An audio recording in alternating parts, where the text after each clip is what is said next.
I have kind of a weird relationship with Kingdom Hearts. I can't say any part of me was prepared for what was coming when I first learned that this game was a thing and that it was actually happening, and that it could one day be inside my PlayStation 2. It was sold to me by a friend as a Final Fantasy game with Disney characters in it. And if that slugline doesn't send you into all the worst corners of licensed games, allergic reactions, then I don't know what will.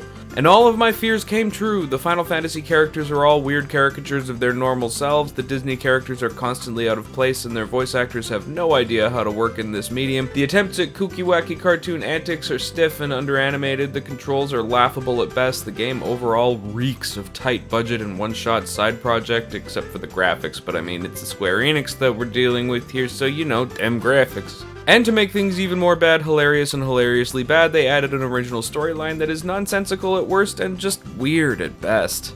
So then why is it one of my all-time favorite games? Seriously, if I was gonna make a list of my top favorites, Kingdom Hearts would be like top 5. So now I know a lot of you have either closed the video because I basically just trashed Kingdom Hearts for the entire first paragraph, and the other half of you left because I just put Kingdom Hearts into my top 5 games of all time. It's a paradox. But for the 6 of you that are still watching, well, I'm guessing at least a few of you might see some of the same magic that I see in this game. I've always known that I wanted to make a video on Kingdom Hearts in some way, and rest assured, the For Better or Worse video on this game is coming, but when I started to conceptualize such a video, I couldn't help but notice how much time I was spending on the intro. I have always loved the intro of this game. It's a weird, off-putting dream sequence that steeps itself in mystery and yet somehow remains strangely deep for a game that on a surface examination screams of licensed cash-in. Regardless of what it is, it's always stuck with me. So yeah, first I guess we're doing a Magic Moments, because I think that this intro single-handedly rescued this game on a first playthrough, and the ambiguity through which it is presented still keeps it relevant in my mind.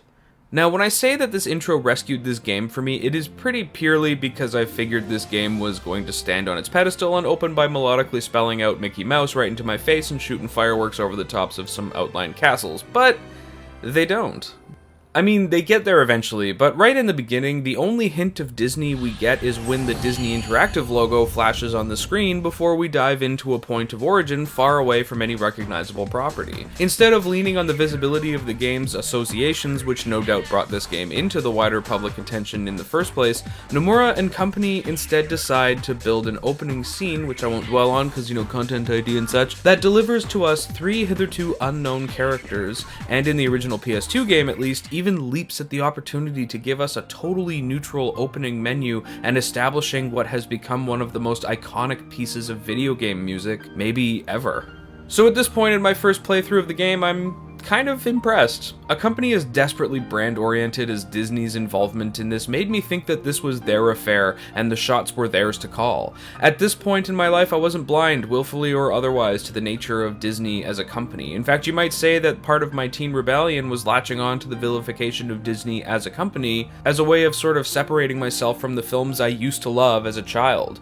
So yeah, another important point in all of this, I really liked Disney movies when I was a kid, but they held my interest less and less as I got older. Disney wasn't what I was interested in anymore, and I was kind of making it known. I was viewing Disney as the ruthless corporate giant that it is, and I was only affording this game the time of day because I was a Final Fantasy fan and some of my friends were kind of into it. So when I say that the lack of Disney in this opening sequence was a big deal for me, that's why. Not a fancifully drawn D or outline of Mickey's cranium to be seen, and that was unexpected. Where we do get our first glimpse of a Disney character is when, in the next scene, the world dissolves around us and we find ourselves standing on a great pedestal in the depths of what can only be described as the endless void. The surface we are standing on is a stained glass rendering of Snow White and the Seven Dwarves, presented, importantly, I think, without comment or context. Not even the disembodied voice that serves as our tutorial guide gives us anything to work with in this regard.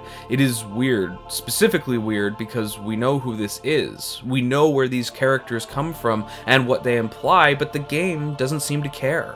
Why is this so interesting to me? Well, if there's one thing Final Fantasy is known for, aside from superfluous belts and zippers in character designs, it's the borrowing and repurposing of mythology. Intangible concepts like Sephiroth or Sin get repurposed into the names of physical beings, but most people will land on the various summons throughout the series most easily. Shiva, Bahamut, Cerberus, Gilgamesh, Odin, even Doomtrain, if the theory of its inspiration coming from Stephen King's Dark Tower series is even somewhat true, though I think that that's just some headcanon I read somewhere at some point, don't have anything to do with their source material or purposes within that source material. They are just present in these games, doing their thing. And this was something I was very familiar with at the time of my first playing of Kingdom Hearts. Final Fantasy folds mythology into itself in order to expand its own sense of mystical unknowing. But a big part of this appeal is how, aside from the things the various stories lay out explicitly for them, we're not really supposed to know where these mythical beings came from, or even their true nature in a lot of cases.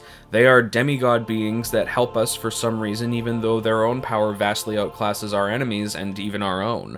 And I think the beginnings of that same effect are being used here. Snow White is a visible and recognizable piece of cultural mythology. Same with Aurora, Belle, Cinderella, all who also make appearances in this way.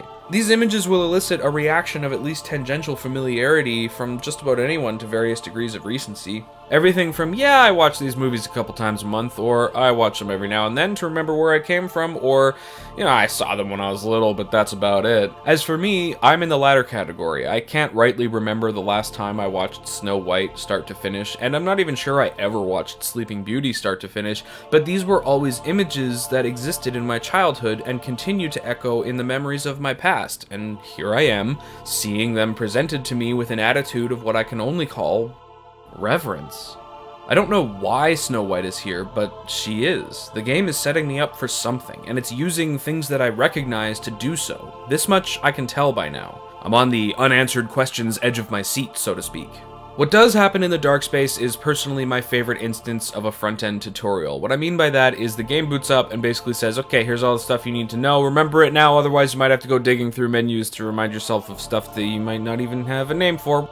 Here in Kingdom Hearts, everything is handled by a mysterious, disembodied voice represented by the white text that's accompanying us. That also doesn't try to get around the fact that it is telling us to do fourth wall breaking video game things.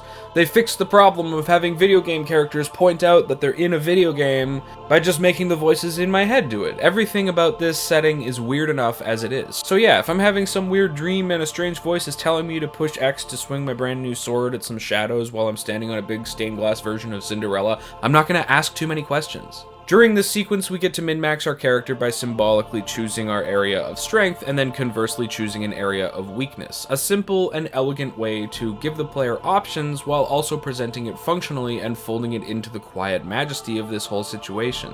I really like this bit precisely because it affords the disembodied voice some authority. It knows what's going on, and we're the ones who are looking around all confused, wondering what's happening. But everything the voice has us do implies that it means business. It has a checklist of things it needs to do to get us ready, and one of those things is altering the very mechanical build of our character. It's basically asking us, how do we want to fight? Because you're gonna be fighting. What it's getting us ready for already feels like it's gonna be big. But you can't just hand somebody a sword and a bunch of promises and have us walk into the fierce unknown without expecting us to at least check to make sure our pants are done up. Almost directly after the voice displays control over our very character, there's a moment where things aren't so certain. A door appears, freestanding, leading to seemingly nowhere, about halfway through this segment of the intro. And what do you know, the voice makes it clear that this is something we're not ready for yet. And right here is a tiny micro bit of a game that I think is more important than it comes across at first glance. Now, bear with me here for some really obvious stuff, but doors are often used as a sign of progress, or a way to move from one place into another, or even the next place. These are all really obvious things about doors, but I bring them up because they become such a big and central thing in Kingdom Hearts. Doors, keyholes, and keys aren't just metaphors in this game. They are elevated above their everyday use to an almost comical degree. So in the opening sequence, when the game presents us with a door, but quickly tells us that the door won't open yet, this is a moment where the voice reminds us that it is in control, but it's the first time it has implied that something is beyond its control, which should be shattering our worldview right now, because up until then, this voice has had it all figured out. Ultimately, this is a signifier that doors are important in this game. I know it goes to some pretty cheesy places later, but right now, in this instant, I think this is some top theming right here, especially how, jumping ahead a little bit, we will finish the moment with the voice telling us that we will be the ones to open the door, we just have to wait for the right time. Eventually, the abstract and nebulous darkness around us fades for some familiarity. Gone is the vast emptiness, and in its place is a quiet island beach featuring a shipwreck, maybe? This is a setting that we see just a little bit later in the game, and pretty obviously is a place of familiarity for our protagonist, but what happens here might just be my favorite part of the whole thing. Selphie, Titus, and Waka, all familiar characters to me, surround us, hanging out like it's no big deal, just doing their thing. To suddenly see three faces that I know out of nowhere in this thus far strange otherworldly experience is kind of jarring. And I'm not talking about Sora in this instance, I'm talking about me. I know who these characters are, and I know them well. Their presence in Final Fantasy games is largely irrelevant to the moment. To somebody coming at this game from the Disney angle, there are simply three characters similar to Sora who might as well exist purely within the confines of this game. From my perspective, however, well, bear with me through them being more cartoonish versions of their proper designs, as well as appearing to have been aged down in this game, something like 13 to 15 years old, but raise your hand real quick if you've ever had a dream wherein somebody you know very well is acting distractingly out of character. Familiar faces suddenly asking cryptic questions that you don't really have an answer to, or your various social circles suddenly intersecting for no reason. That's this bit right here. Selphie, Titus, and Waka are three characters I'm familiar with. They are basically my friends in this situation, or at least as close to as you're gonna get without actually pulling people from my social life into my video games. I know them from their games. I played Final Fantasy VIII multiple times when I was younger, and I'm pretty sure I had first bought and played Final Fantasy X just months before playing this game. And the weird questions thing is exactly what these three do. They ask a series of vague questions that would be strange for anyone to have to answer on the fly, and they never once explain what they're after from you. And it's not even like they end up satisfied in this exchange. The only indication we get that the exchange is over is when the disembodied voice says, "Alright, we got it," and we move on. I love the conversation with these three right here because it balances the whole experience. We have artistic renderings of characters who are symbols of timeless works of cultural art who I remember, as though seen from a distance, placed directly next to characters I came to identify with in video games I took up as part of my growing up and leaving these half-remembered movies behind me. Basically, as I grew up, I began replacing characters like these with characters like these, and seeing familiar characters in the midst of these flashes of recollection and repurposed cultural mythology is the real head trip piece of this moment. I think this segment of the game has hit all of the best possible notes for a dream sequence done right. And for some players, myself included, has even reached beyond the confines of the screen and invoked an array of emotional responses. Recalled familiarity presented through reverence. Immediate familiarity delivered by cryptic separation. Two realms of characters presented in a form that fit, to a startling degree, the way in which I recalled them in my own personal brain. How crazy is that? Once we're done getting the weird third degree from our friends, we return to the dark space where we can finish up. We learn about save points and we actually enter a boss fight. I don't really want to go into the metaphor presented here because I feel like I'll do that in another more in-depth video, but what literally happens in the right now is that the haunting voice gives us the line, "The closer you get to the light, the greater your shadow becomes." And Sora turns around to find out that his own shadow has taken on a life of its own and appears to want us dead.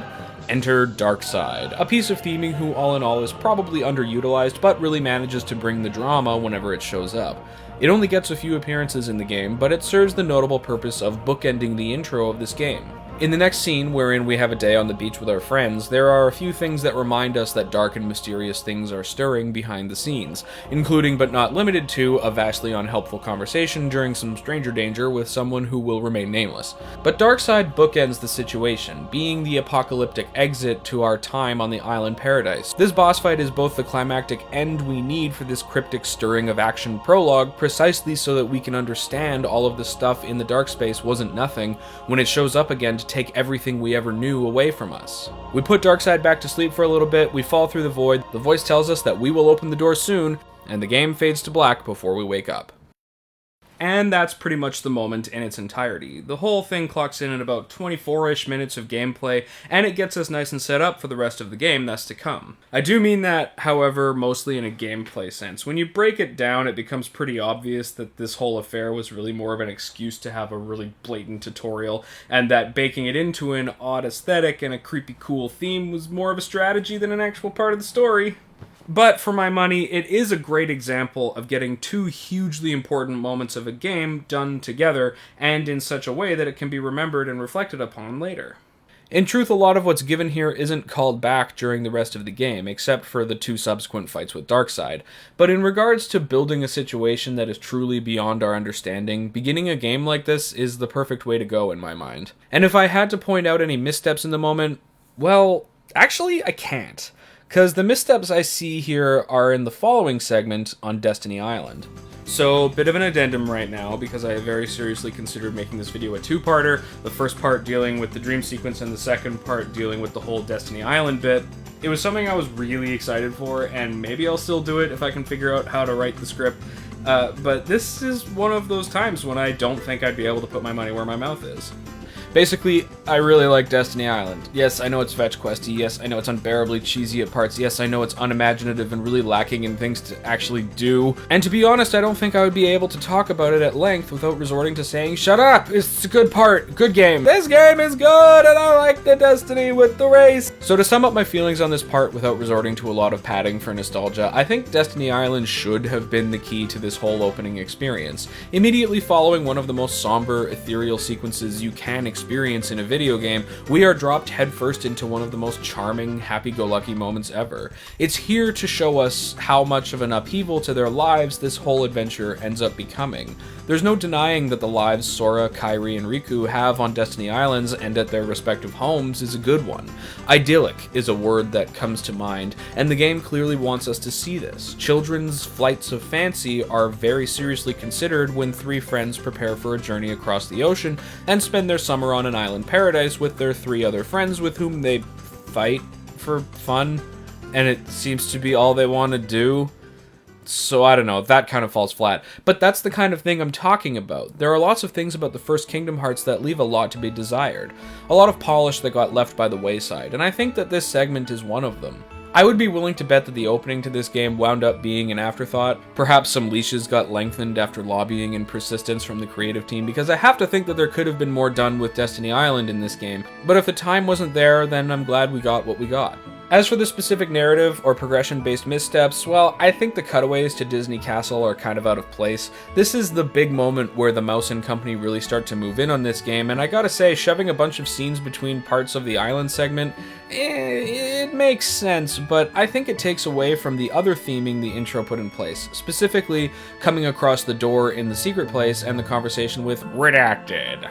There was no way the introduction of the Disney element in Kingdom Hearts wasn't going to be a little bit jarring after the intro we just watched. Splicing in some scenes while we watch our characters get to Condition Zero and establish a baseline for their story to begin from was a really clumsy way to do it. Taking away from the mystery at that baseline and interrupting the nervous anticipation we're feeling for when it all goes away, yeah, I don't know, I'm not a fan. But in the end, the dream sequence and Destiny Island made for a really nice dichotomy in my mind that gets a lot done. And for everything that could ostensibly be missing from this part of the intro, it goes out of its way to sow the seeds of character building moments for Sora, and really shows us how much his friendship with Riku and Kairi means to him. We get to spend time with them, see how integral they are to each other's lives, and it all becomes that much more powerful when we get our harsh reminder that big things are happening and everything disappears as quickly as it does. The contrast between the dream sequence and the island segment is obvious, but I think it's one of the best examples of delivering on the idea of emotional appeal. We are going to lose what we have, our homes, the good times, and even if we're not fully aware of it, we know it's coming. The main theme of Kingdom Hearts, the first game specifically, though I do think that the case can be made that the whole series more or less fits into this, is the idea of growing up and leaving childhood behind, but always nurturing the inner child. And I think that the opening segment of Kingdom Hearts does this really well. The whispered knowledge that it's all going to go away soon, coming to a head when we fight Darkseid for the second time, knowing that we can never go back to when everything was great. Tell me this doesn't sound like someone longing to go back to one's own childhood. And what's more, it does this within, yeah, I'm circling back to it, a licensed video game title. What we've just gone over is a part of a Disney-branded game, and what really can we say came off as such? Nothing in here qualifies as cross-branding appeal. If you ask me, it's reverence. You can tell that at the end of the day, after all the hard work, weaving and dodging he probably had to do to make this game a reality as it is, Tetsuya Nomura loves these movies. These characters are still important to him, and that reverence that I talked about, the stained glass tableaus that we see the princesses in, probably reflect the respect and awe he holds on to. I mean, I saw it. This intro was so specifically wonderful for me because at no point did this feel like an advertisement. It was always respectful. Putting aside the weaponized nostalgia that is the concept of the Disney Vault for a second, nothing in this whole affair is promoting anything other than a fondness for nice memories and not being afraid to look forward into the unknown while still holding on to something from our past. Kingdom Hearts is a weird once-in-a-lifetime shot that somehow didn't miss, taking pre-established characters of varying degrees of visibility and familiarity and food processing them together with a set of new characters who will ultimately guide us through a series of events that have nothing to do with these licensed properties, all while still holding on to at least a piece of the anxiety and hunger that Nomura as an artist telling a story holds on to is mind-boggling to me. It's an overused phrase, but it's true. Consider my mind boggled. Nothing about this project should have worked as well as it did, and say what you will about the direction the series has taken since, say whatever about the tangled mess of prequels, subsequels, and browser games, and the cultural meme built out of how long Kingdom Hearts 3 is taking, at the beginning of it all, I think they nailed it. When I think back to this weird, anachronistic, miraculous, messy series, back to where and how it all began, I can't help but take a moment.